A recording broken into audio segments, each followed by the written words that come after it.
Hello viewers, in this video we'll see production statement. Okay, this format only we are going to see in this production statement, the same format of cost sheet. Okay, let's start doing the problem. The following extracts on costing information relate to commodity A for the year ending 31/3/2009. Purchase of raw materials 48,000, direct wages 40,000, stock on 1/4/2008 of raw materials 8,000, finished goods 1,600 units 6,400. Okay, this is the opening stock of raw materials and opening stock of finished goods. And the number of units in the finished goods is 1,600 units. Okay, this is the number of units and this is the value of opening finished goods. Okay, and closing stock, this is 31/3/2009. No, so this is closing stock of raw material 8,800 and finished goods, only the number of units was given. Okay, that is 3,200 units. The value we have to find. Okay, works on cost 16,800.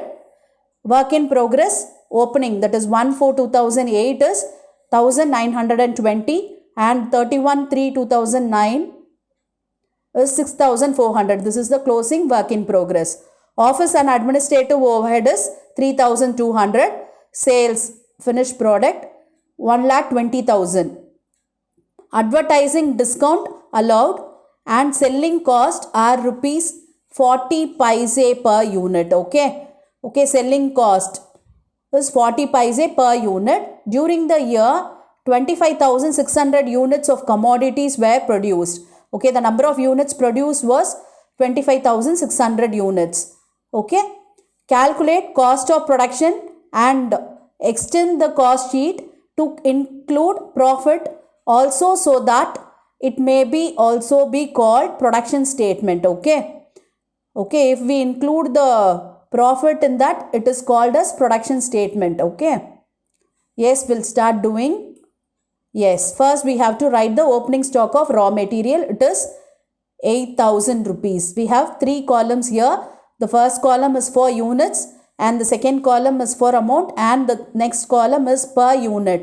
Okay, for this 25,600 units, the cost is 8,000. Okay, if we divide this by 25,600, we'll get cost per unit 0.313. Okay, that is the cost per unit.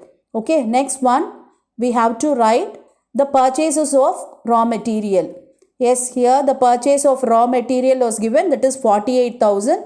Okay, for that also the cost per unit was found.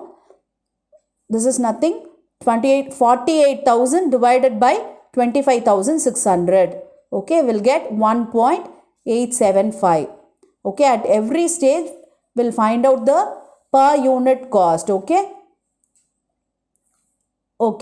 with this we have to subtract the closing stock of raw materials. The closing stock of raw materials is 8,800. Okay, if we subtract this, we'll get raw material consumed. Okay, and with this raw material consumed, we have to add the direct wages. Okay, that is 40,000. Okay, if we add this, we'll get the prime cost.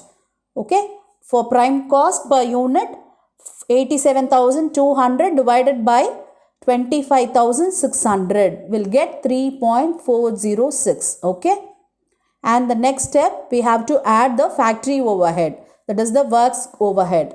This is given, works on cost is 16,800. Okay, if we add this, we'll get gross work cost.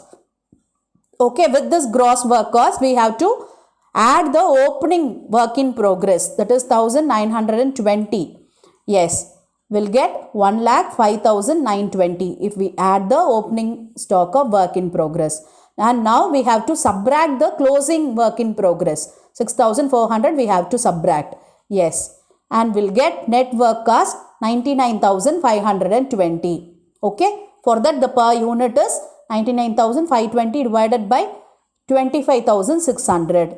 Okay, we'll get 3.888. Okay, and with this we have to add the office and administration expenses. Yes, it's given 3,200.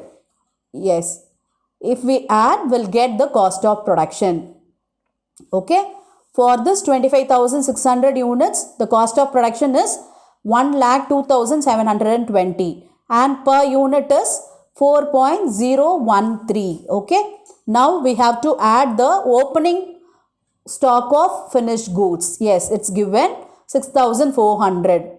Okay, we have to add the units and we have to add the value of opening stock of finished goods.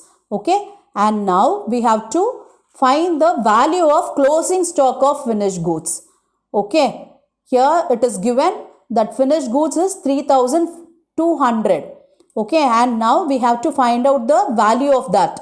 3,200 into 1,02,720, because this closing stock is valued on the basis of cost of production. Okay, so 3,200 into 1,02,720 divided by 25,600.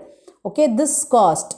Okay, this will be the cost of closing stock. At this price only the closing stock is to be valued, because we'll divide this 1,02,720 divided by 25,600. No, we'll get 4.013. So if we multiply this 4.013 into this 3,200, we'll get 12,840. Okay, this is how we have to value the closing stock. If we subtract this, we'll get the cost of goods sold.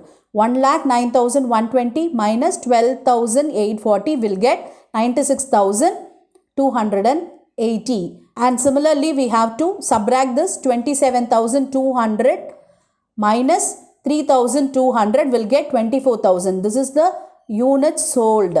Okay, and with this we have to add the selling and distribution expenses. Okay, it is given advertising discount allowed and selling cost are 40 per unit. Okay, so 24,000 into 40 paise will get 9,600. Okay, if we add this, we'll get cost of sales. Okay, and now we have to find out the profit. Okay, for that the sales we have. Okay, if we subtract the sales and this cost of sales, will get profit. Okay, cost of sales is to be subtracted from the sales. Okay, yes, the profit is 14,120 and the profit per unit is 0.588. This is nothing but 14,120 divided by 24,000. Okay, selling price per unit is also 1,20,000 divided by 24,000. It's 5 rupees. Okay, till this we have to calculate the cost per unit based on number of units produced. Okay, after that, if we adjust this closing stock and all, we have to calculate the rate per unit is based on the number of units sold. That is on 24,000 we have to find all these things. Okay, rate. I hope now you are clear with this production statement. Production statement is nothing but the extension of the cost sheet. Okay, if the cost sheet includes the profit item, it is termed as production statement. Okay, I hope now you are clear with this production statement, and I have given you a small problem for you to practice. Thank you for your patient listening.